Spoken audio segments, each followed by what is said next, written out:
अयोध्या में कितनी बड़ी लूट चल रही थी, इस पर हर रोज खुलासे दर खुलासे हो रहे हैं। मंदिर से चुराए गए गहनों को गलाकर सोने के बिस्किट बनवाए गए। हर रोज चढ़ावे से लगभग 8 लाख रुपए तक की चोरी हो रही थी। मंदिर से जुड़े हुए हर काम को लेकर 40% कमीशन वसूला गया। चढ़ावा चोरी में गणनाकर्मी ही नहीं बल्कि सेवादार भी शामिल थे। चोरी की गई रकम सभी आरोपियों में बराबर बांटी जाती थी।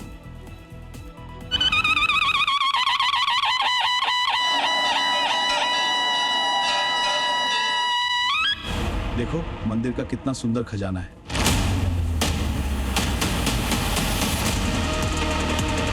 तमाम आभूषण चोरी करके उनको किसी एक जगह पर गलाया और उसके सोने के ईंट बनाए हैं। इसीलिए तो हम कहते थे सनातन बोर्ड बनाओ।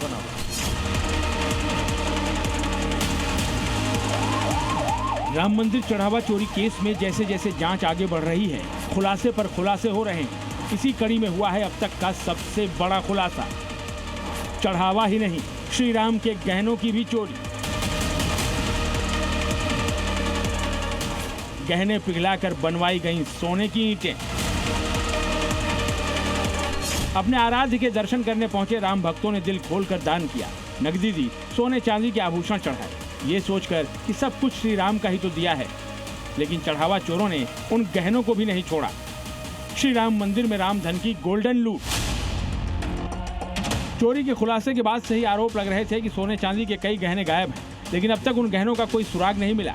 ऐसे में एसआईटी अब इस बात की जांच कर रही है कि कहीं चोरी हुए गहनों को पिघलाकर उन्हें सोने की ईंट में तो नहीं बदल दिया गया, ताकि उनकी पहचान मिटाई जा सके। माना जा रहा है कि जैसे राम मंदिर में चढ़ने वाला आभूषण गला दिया जाता है और उस गलाने के बाद उसके ईंटें बनवाए जाते हैं, वैसे ही आरोपियों ने उसी पैटर्न पर तमाम आभूषण चोरी करके उनको किसी एक जगह पर गलाया और उसके सोने के ईंट बनाए हैं। ऐसे में ये कहा जा सकता है कि इस पूरे मामले को लेकर अब एसआईटी उन आभूषणों के बारे में पता लगाने में जुट गई है। चोरी से जुड़े गायब गहनों को बरामद करने के लिए कई बार तलाशी अभियान चलाए गए, लेकिन गहने नहीं मिले, जिसके बाद ये शक और गहरा गया है कि चोरी के गहनों को गलाकर सोने चांदी की ईंटों में बदल दिया गया। मंदिर में हर दिन 6 से 8 लाख की चोरी। जी हां, चढ़ावा चोरी की जांच में जुटी एसआईटी ने यह भी आशंका जताई है कि मंदिर में चढ़ने वाले चढ़ावे की रकम में से हर दिन 6 से 8 लाख रुपयों की चोरी हो रही थी। ये इसलिए क्योंकि चोरी के खुलासे से पहले और खुलासे के बाद बैंक में जमा होने वाली चढ़ावे की रकम में बड़ा अंतर सामने आया है। सूत्रों के मुताबिक चोरी का मामला खुलने से पहले ट्रस्ट के एसबीआई और पीएनबी बैंक खातों में हर दिन करीब 16 से 18 लाख रुपए जमा हो रहे थे, लेकिन जैसे ही चोरी की बात सामने आई तो यही रकम बढ़कर अब 24 से 26 लाख रुपए प्रतिदिन तक पहुंच गई है। इतनी बड़ी बढ़ोतरी को देखकर जांच में जुटी एसआईटी हैरान है और उसे शक है कि पहले हर दिन करीब 6 से 8 लाख रुपए की चोरी की जा रही थी। अधिकारी अब ये पता लगाने में जुटे हैं कि आखिर ये पैसा जा कहां रहा था और इसमें कौन कौन लोग शामिल थे। उधर चढ़ावा चोरी मामले में गिरफ्तार किए गए आरोपी अविनाश शुक्ला ने पुलिस रिमांड के दौरान अहम खुलासे किए हैं। सूत्रों के मुताबिक 45 दिनों की सीसीटीवी फुटेज दिखाए जाने के बाद अविनाश ने चोरी की बात स्वीकार कर ली है। पूछताछ में उसने बताया है कि चोरी की गई रकम सभी आरोपियों के बीच बराबर बांटी जाती थी। चोरी के इस पूरे खेल में टिन्नू यादव का दबदबा था। निगरानी व्यवस्था में टिन्नू के होने से उन्हें पकड़े जाने का डर नहीं था।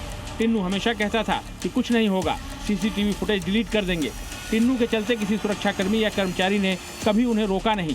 इसी भरोसे के चलते आरोपी लंबे वक्त तक बेखौफ होकर मंदिर के चढ़ावे की रकम पार करते रहे। अविनाश ने यह भी बताया कि चढ़ावा चोरी की रकम पहले टिन्नू यादव के अयोध्या में बनाए हुए हॉस्टल में ही छिपाई जाती थी।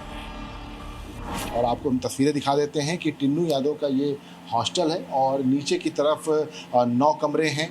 ऊपर की तरफ की अगर हम बात करें तो ऊपर भी कई कमरे जो हैं बनाए गए हैं और ऊपर ही लॉकर है। ऐसे में यहाँ पर तमाम छात्र रहते हैं और किसी भी तरह से किसी को शक नहीं होगा। इसी बात को लेकर फिलहाल यहाँ पर ये पैसा जो है वो छुपाया गया था। सूत्रों के मुताबिक अविनाश ने यह भी बताया है कि सभी आरोपी एक दूसरे की गतिविधियों से पूरी तरह वाकिफ थे और जानते थे कि कौन किस तरह से चढ़ावे से पैसे निकाल रहा है।